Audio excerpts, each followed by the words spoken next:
Siang ini Anda menerima panggilan untuk proses rekrutmen pada sebuah perusahaan. Ketika Anda bekerja untuk mengikuti rekrutmen tersebut, di tengah perjalanan Anda melihat kerumunan orang di pinggir jalan dan ternyata telah terjadi kecelakaan dengan korban tabrak lari. Sedangkan Anda harus segera mungkin sampai di perusahaan untuk memulai seleksi. Nah, bagaimana nih sikap kita? Kan luar biasa nih ya dilemanya nih.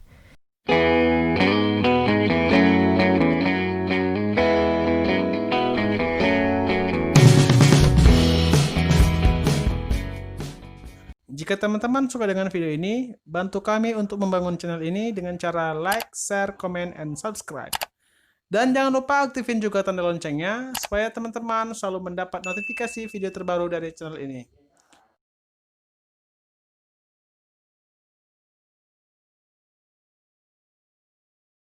Assalamualaikum warahmatullahi wabarakatuh. Selamat datang di Bimbel Online Konstanta. Hari ini kita akan bicara tentang materi profesionalisme. Materi yang paling penting di tes karakteristik pribadi. Karena materi ini adalah materi yang telah ada di Permenpan tahun 2018. Di tahun berikutnya, di tahun 2019, materi ini tetap ada. Nah, materi profesionalisme ya, itu memiliki beberapa subtema di dalamnya. Oke ya. Tetapi seperti biasa, sebelum kita bahas materi kita, ada baiknya teman-teman untuk klik like, komen, dan share. Dan teman-teman yang belum subscribe, silahkan subscribe. Dan jangan lupa untuk aktifkan bunyi loncengnya. Oke, kita akan masuk ke materi aja ya. Nah, ini dia profesionalisme. Profesionalisme itu ada 5 poin penting. Ya, ada 5 poin penting dalam materi profesionalisme. Yang pertama, profesionalisme itu sendiri. Yang kedua adalah integritas diri. Yang ketiga, semangat berprestasi. Yang keempat, kreativitas dan inovasi. Yang kelima, kemampuan bekerja mandiri dan tuntas. Nah, 5 poin ini adalah 5 poin pembentuk karakter profesionalisme. Nah, kita tanya dong, apa makna masing-masing dari 5 poin ini? Nah, profesionalisme itu mengedepankan kemampuan dan keinginan besar untuk melaksanakan tugas dan kewajiban sesuai dengan tugas dan fungsi pekerjaannya dengan penuh tanggung jawab. Nah, itu dia yang penting, kemampuan dan keinginan, ya, skill and will untuk melaksanakan tugas atau kewajiban, job description, gitu, uraian pekerjaannya dia apa. Nah, itu dia. Yang kedua adalah integritas diri. Integritas itu tujuannya adalah untuk mengukur tingkat kebaikan atau ketulusan ya, hati seseorang dalam kesehariannya.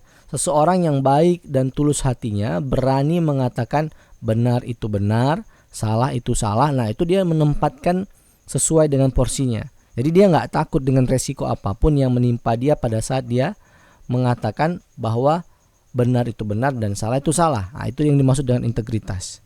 Ya, kalau bahasanya akhlak gitu, atau attitude atau sikap. Nah, yang ketiga adalah semangat untuk berprestasi. Nah, komponen ini juga pembentuk profesionalisme.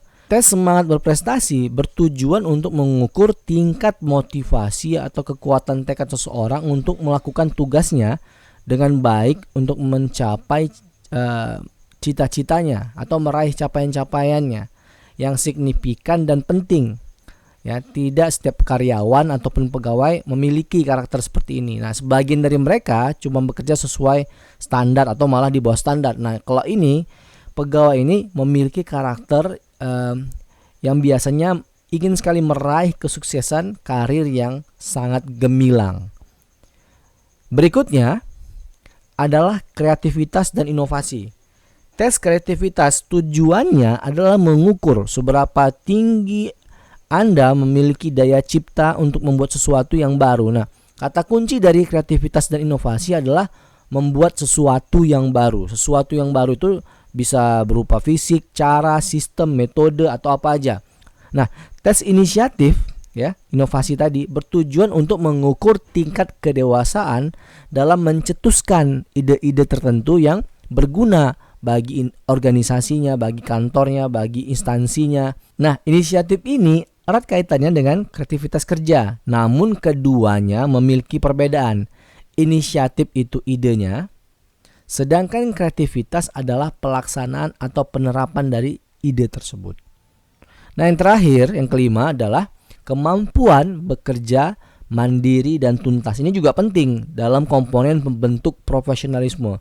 Tes kemampuan bekerja mandiri dan tuntas bertujuan mengukur seberapa baikkah Anda dalam menyelesaikan suatu pekerjaan secara benar, ya, dengan waktu yang lebih cepat dan pemakaian sumber daya yang lebih hemat. Jadi waktunya lebih efisien, pemakaian sumber dayanya lebih ekonomis dalam dunia kerja. Baik untuk pegawai negeri atau swasta sama. Yang penting kita sebagai karyawan di situ. Nah, efisiensi adalah karakter penting yang harus dimiliki oleh setiap pegawai karena tujuan organisasi dapat tercapai. Nah, tujuan organisasi dapat tercapai itu artinya efektif, ya kan begitu ya. Dengan lebih cepat dan lebih hemat. Jadi bisa lebih efektif, lebih efisien dan lebih ekonomis. Nah, itulah dia poin-poin penting dalam membentuk profesionalisme. Ada 5 poin tadi.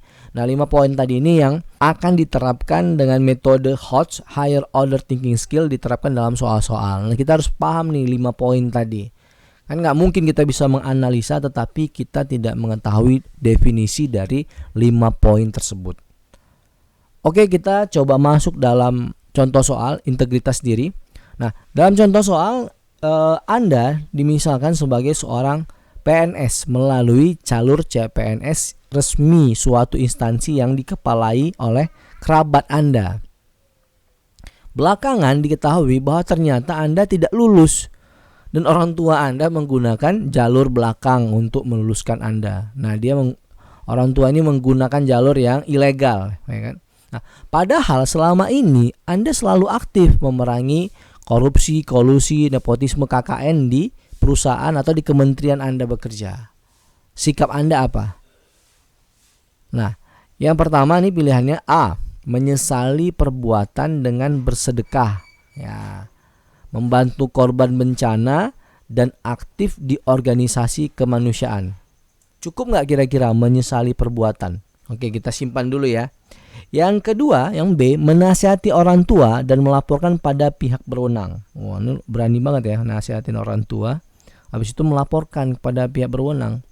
Tapi kedua-duanya benar secara secara hukum positif dia benar. Yang C adalah mengakui. Nah, mengakui kecurangan orang tua di depan semua orang dan menunggu keputusan instansi. Nah, ini juga benar ya. Dia mengakui, kemudian memberikan kesempatan kepada instansi untuk mengambil keputusan karena memang punya hak itu instansi kan. Yang D, menyesali perbuatan, tetap tenang dan tidak gegabah karena sulit memecat PNS. Nah, ini ada kata-kata menyesali tapi sepertinya lebih pasif ya. Yang E, meminta maaf dan melaporkannya ke pihak yang berwenang. Ini juga benar ya, meminta maaf dan melaporkannya ke pihak berwenang. Misalnya kita bilang hampir 5 poin atau 5 opsi ini nggak ada yang salah ya, benar semua. Nah, inilah kesulitannya dalam menjawab pertanyaan-pertanyaan dengan tipikal HOTS. Karena memang HOTS ini ya kalau bahasa kasarnya nih benar aja semua gitu ya kan. Nah, tetapi kita kan nggak mungkin ini 5 poin semua. Pasti ada yang poinnya 1, 2, 3, 4 dan 5. Nah, kemampuan kita untuk mengidentifikasi minimal kita bisa mengidentifikasi pilihan 4 dan 5. Nah, kira-kira yang mana ya yang 4 dan 5? Iya, oke.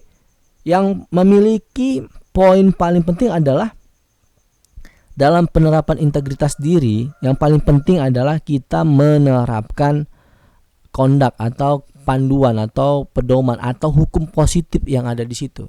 Itu yang paling penting.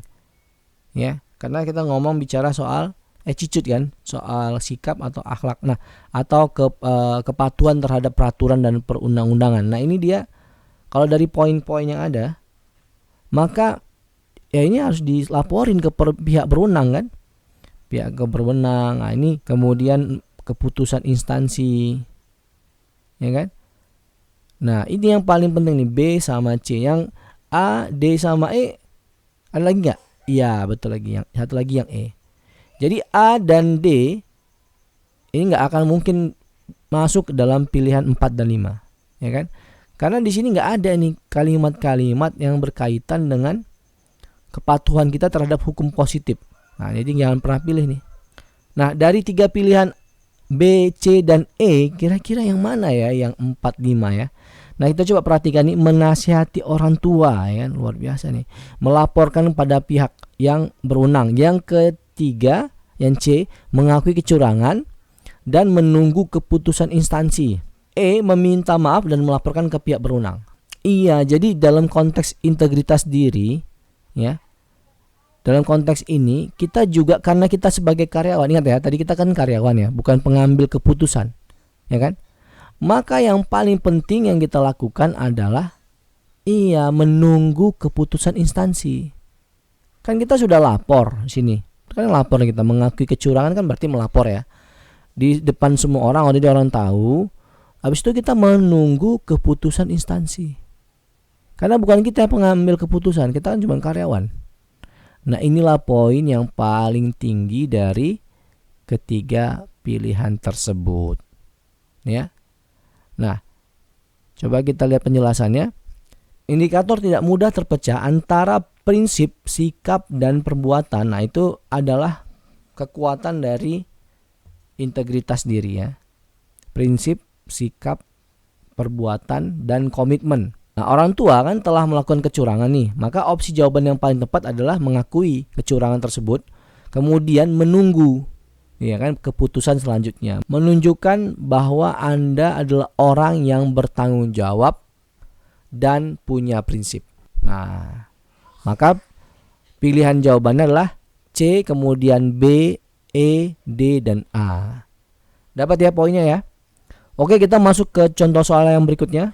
Yang kedua adalah konten atau materi isi profesionalisme. Siang ini Anda menerima panggilan untuk proses rekrutmen pada sebuah perusahaan. Ketika Anda bekerja untuk mengikuti rekrutmen tersebut, di tengah perjalanan Anda melihat kerumunan orang di pinggir jalan dan ternyata telah terjadi kecelakaan dengan korban tabrak lari. Sedangkan Anda harus segera mungkin sampai di perusahaan untuk memulai seleksi. Nah, bagaimana nih sikap kita? Kan luar biasa nih ya dilemanya nih. Nah, pilihan pertama adalah A, tetap melanjutkan pekerjaan atau perjalanan untuk tepat waktu mengikuti tes pekerjaan. Nah, ini bagus ya. Karena dia menunjukkan profesionalisme ini ya, poin-poin ini. Yang kedua, mengabaikannya karena harus mengikuti tes yang akan dimulai sebentar lagi. Luar biasa juga ini ya. Yang C, tetap melanjutkan perjalanan setelah yakin ada orang lain yang menolong. Nah, ini menarik juga kan? Tetap melanjutkan perjalanan setelah yakin ada yang menolong.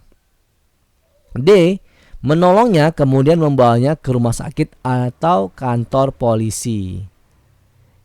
Kemudian yang E adalah mengejar pelaku tabrak lari dan memintanya untuk bertanggung jawab atas perbuatannya. Nah, kira-kira yang mana ya? Nah, konteks profesionalisme adalah bicara soal tadi apa? Ingat nggak? Profesionalisme itu bicara tentang apakah kita bertanggung jawab atas apa-apa yang telah menjadi tugas dan kewajiban kita. Nah, itu yang paling penting. Tugas dan kewajiban kita kan jelas mengikuti tes. Maka pilihan-pilihan yang tampaknya baik sekali tetapi sebenarnya seperti pahlawan kesiangan, itu nggak usah kita pilih. Mengejar pelaku tabrak lari nggak mungkin, ya kan? Menolongnya dan membawanya ke rumah sakit atau kantor polisi juga bukan pilihan. Ya. Nah, pilihannya adalah A, B, dan C. Tapi di mana nih kita yang yakin ini nih? Nah, untuk meningkatkan profesionalisme di saat yang sama tapi kita melihat ada kecelakaan, maka kita melakukan tetap pilihan yang paling utama adalah A. Ini poin 5-nya. Loh, tapi kesannya kenapa ini kayaknya tampaknya seperti nggak peduli sama sekali ya. Tetap melanjutkan perjalanan untuk tepat waktu mengikuti tes pekerjaan. Sepertinya nggak peduli gitu. Ya, nggak seperti orang yang tidak punya rasa pri kemanusiaan ya. Kenapa bisa seperti itu? Nah, kalau kita baca soal HOTS tadi, coba perhatikan. Di tengah perjalanan Anda melihat kerumunan orang di pinggir jalan dan ternyata telah terjadi kecelakaan dengan korban tabrak lari. Nah, di saat terjadi kecelakaan itu sudah ada kerumunan orang di pinggir jalan. Berarti banyak sekali. Berarti kemungkinan orang itu akan dibantu atau ada orang yang mengurus itu amat sangat tinggi. Jadi kita nggak perlu ikut-ikut mengerumun ya seperti kebiasaan kita ya. Kalau ada kejadian kita datang, orang Indonesia kebanyakan seperti itu kan. Ada kejadian kita beramai-ramai jadi melihat juga, nggak perlu kan. Karena ada kemungkinan besar ada orang ataupun ada petugas yang telah mengurus beliau. Ya kan? Bukan berarti kita tidak peduli, tapi kita sangat meyakini bahwa sudah ada yang mengurus korban tabrak lari tersebut. Karena dia nggak sendirian, banyak sekali orang yang sudah ada di pinggiran jalan. Jadi yang perlu kita lakukan adalah tetap melanjutkan perjalanan untuk tepat waktu mengikuti tes pekerjaan. Paham ya? Poin profesionalismenya dikedepankan. Nah, profesionalisme pada saat Anda akan mengikuti tes terjadi kecelakaan sedangkan Anda sudah diharapkan kedatangannya tepat waktu untuk mengikuti proses seleksi, maka langkah yang paling tepat adalah A. Tetap melanjutkan perjalanan. Kata kuncinya, kecelakaan telah terjadi. Ya, pada saat Anda sampai di lokasi tabrak lari dan di sana ada banyak orang lain yang bisa membantu. Jadi baca soalnya juga harus hati-hati. Ya, jangan bagian per bagian tetapi tidak dihubungkan. Jadi kita harus membaca soal secara terintegrasi atau terpadu. Komprehensif lah baca soalnya ya. Nah, jadi pemahaman profesionalisme ini yang paling penting adalah diharapkan kedatangannya tepat waktu untuk mengikuti proses seleksi. Nah, ini dia pilihan jawabannya ya, A, B, C, D, dan E. 4-nya itu adalah B ya. Yang 5-nya adalah A. Ini A dan B. Oke, kita masuk ke materi berikutnya adalah kreativitas dan inovasi. Nah, ini menarik juga nih. Karena soal-soal kreativitas dan inovasi ini termasuk soal-soal yang cukup banyak dalam tes karakteristik pribadi. Yang pertama kreativitas dan yang kedua inovasi. Kreativitas, ingat ya, kreativitas itu lebih ke masalah penerapan dari ide inovasi itu sendiri. Sementara inovasi masih dalam tataran ide. Itu bedanya antara kreativitas dan inovasi. Oke, kita baca aja langsung contoh soal berikut ini. Semenjak musim kemarau melanda negeri ini, terutama di daerah tempat tinggal Anda, membuat masyarakat di sekitar harus berhemat dalam penggunaan air untuk kebutuhan rumah tangga dan keperluan sehari-hari lainnya. Satu-satunya sumber air itu berasal dari perusahaan daerah air minum atau PDAM yang mengalir di setiap rumah warga. Namun akhir-akhir ini aliran air tersebut sering mati, ya ngadat gitu ya, macet dia. Terutama pada saat pagi hari di mana semua orang membutuhkan air untuk berbagai aktivitas, mulai dari memasak sampai dengan untuk kebutuhan mandi sebelum menjalankan aktivitas. Pertanyaannya, hal apa yang akan Anda lakukan? Menarik kan? A. Mengajukan protes kepada pihak penyedia jasa air yaitu PDAM agar pada saat pagi hari aliran air tidak mati karena ini merupakan hak warga negara, ya kan? Yang kedua, yang B, santai aja. Ya, ini pilihannya luar biasa nih. Saya bisa meminta air untuk kebutuhan masak dan mandi kepada tetangga. Tetangga pakai PDAM juga, dia punya kesulitan juga ya. C. Menggunakan air seadanya untuk memasak dan kebutuhan mandi sebelum berangkat ke kantor agar tidak terlambat. Ini melakukan penghematan ya kan. Nah, yang D. Meminta suami atau istri untuk membeli air galon setiap hari untuk kebutuhan memasak dan mandi anggota keluarga. Nah, ini kebalikannya. Ini ada pengeluaran tambahan tapi lebih nyaman. Kalau tadi C lebih hemat, tentu ada keterbatasan. Nah, kalau D, keterbatasan itu dihilangkan tapi dengan memunculkan biaya yang baru. Yang E adalah menampung air di malam hari sebagai cadangan untuk kebutuhan di pagi hari. Nah, dari sini yang mana yang menunjukkan kreativitas dan inovasi dalam menyelesaikan masalah? Iya, ini kita bicara soal kreativitas dan inovasi ya. Maka yang pasti kita tidak akan pernah memilih A, ya. Mengajukan protes itu bukan kreativitas dan inovasi, dan setelah mengajukan protes memangnya langsung ditindaklanjuti kan? Enggak, belum tentu kan? Oke, yang pasti kita tidak akan mengajukan protes kepada pihak penyedia jasa air PDAM agar pada saat pagi hari air yang mati tadi bisa jadi nyala lagi, nggak bisa. Karena protes tidak akan menyelesaikan masalah, ya kan? Tidak akan seketika air yang macet tiba-tiba jadi lancar, nggak akan mungkin. Nah, yang B juga nggak akan jadi pilihan kita. Santai aja karena masyarakat yang lain kan juga mengalami hal yang sama. Ya kan? Jadi A dan B itu bukan pilihan. Sedangkan memilih menggunakan air seadanya juga bukan bagian dari kreativitas dan inovasi, ya kan? Ini juga bukan. Nah, pilihan yang terbaik adalah E, menampung air di malam hari sebagai cadangan untuk kebutuhan di pagi hari. Ini pilihan yang paling bagus. Ya, pilihan kelima. Dan pilihan yang keempat adalah D. Ini kreativitas dan inovasi juga. Ya, dia beli kan dari pihak lain untuk menyelesaikan masalah. Jadi D ya sama E ini dua-duanya sama-sama menyelesaikan masalah. Ya, sama-sama menyelesaikan masalah dan kebutuhan minimal orang itu kan udah ada. Kalau kita pilih C menggunakan air seadanya, nih kemungkinan tadi kita mandi jadi nggak mandi misalnya begitu. Ya kan? Kan begitu, tidak menyelesaikan masalah. Bedanya antara D sama E adalah cost atau biaya. Ini tidak ada biaya. Ya. Ini tidak ada biaya. 0. Sementara ini mungkin ada tambahan biaya, ya kan? Kalau ini tidak ada. Nah, itu aja. Jadi bedanya pilihan D, E, pilihan E ini lebih ekonomis itu. Lebih ekonomis. Tetapi kedua pilihan D dan E ini sama-sama efektif menyelesaikan masalah. Nah, jadi yang kita pilih adalah poin E. Kreativitas dan inovasi itu indikatornya adalah berpikir kreatif, imajinatif untuk menyelesaikan dan mencari solusi atas masalah. Jadi masalah dalam soal ini adalah musim kemarau membuat warga harus berhemat air. Ditambah lagi air sering mati di waktu pagi. Solusi yang paling tepat adalah opsi E, menampung air di malam hari ya semalaman sebagai cadangan, menunjukkan jika kita orang yang kreatif dapat mencari solusi dari sebuah permasalahan yang terjadi tanpa adanya tambahan biaya. Ya kan? Kalau yang D tadi ada tambahan biaya, tapi kata kunci utamanya adalah mencari solusi atas sebuah masalah.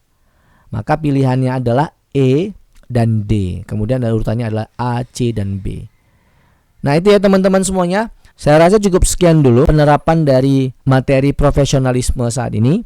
Ya, masih banyak memang soal-soal yang lain. Nanti kita akan bahas di video-video berikutnya.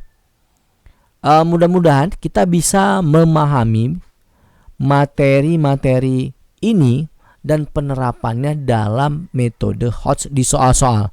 Jadi kemampuan kita menganalisa itu sulit sekali bisa kita terapkan kalau kita tidak punya pengetahuan dasar atas materi tersebut. Jadi teman-teman semuanya jangan lupa untuk menonton video ini berkali-kali, beberapa kali, dan menonton video-video sebelumnya terkait penerapan metode HOTS atau Higher Order Thinking Skill. Saya rasa itu dulu. Terima kasih banyak telah menonton video ini, dan jangan lupa untuk menonton materi berikutnya tentang jejaring kerja ya. Jejaring kerja ini juga satu dari poin-poin yang akan diujikan dalam tes karakteristik pribadi ya menurut Permenpan RB tahun 2019. Terima kasih banyak. Jangan lupa untuk terus belajar. Kalau ada yang mau ditanyakan silahkan ketik di kolom komentar. Nanti kita akan pertimbangkan untuk menjawab atau menindaklanjuti komen-komen yang kamu tulis di kolom komentar. Dan bagi teman-teman yang belum subscribe, silakan subscribe, dan yang sudah, jangan lupa untuk memastikan bahwa Anda sudah menyalakan bunyi loncengnya supaya kamu dapat notifikasi bahwa kami sudah mengupdate atau mengupload video-video terbaru. Terima kasih banyak. Kalau ada kata-kata yang salah, kami mohon maaf. Assalamualaikum warahmatullahi wabarakatuh.